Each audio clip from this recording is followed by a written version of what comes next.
explain exactly what's going on with the ballot papers that have gone out to change the rules. Let's make it absolutely clear cut and final. The reason that we're doing this is to give every member a vote. One member, one vote. At the moment, our rules are written in the 1960s.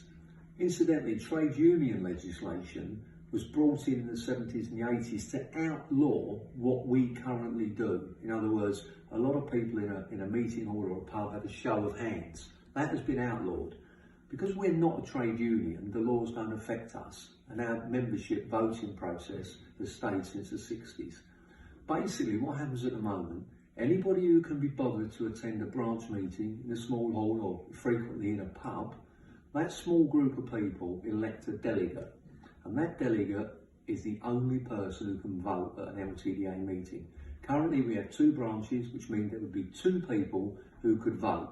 So if I had a meeting in a hall and all of our members turned up, 10,000 members turned up to the Albert Hall, no matter what they all thought, only 2 people could vote.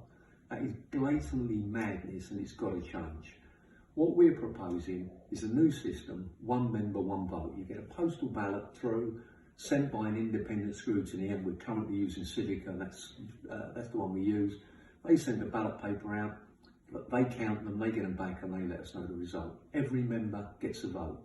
I've seen some rubbish on social media that if you don't vote and you get a ballot, I somehow get your vote or somebody else does.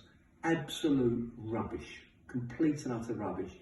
If 1,000 members vote, there's 1,000 votes counted. If you don't vote, your vote isn't counted, it just ceases to be, just like in a general election or in any other election. Now, if you don't vote in a general election, Boris Johnson doesn't get your vote. It's the same here. 1 member, 1 vote. All these people on social media, when I say all these people, it's a very small number of people that are blowing this up.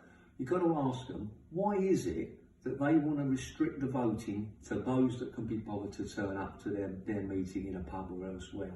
Why don't they want you to have a vote? Why don't they want 1 member, 1 vote like I do? It's quite simple. Please fill the ballot form in, tick yes to both boxes, and let's get democracy back in the LTDA and give every member a vote. Thank you.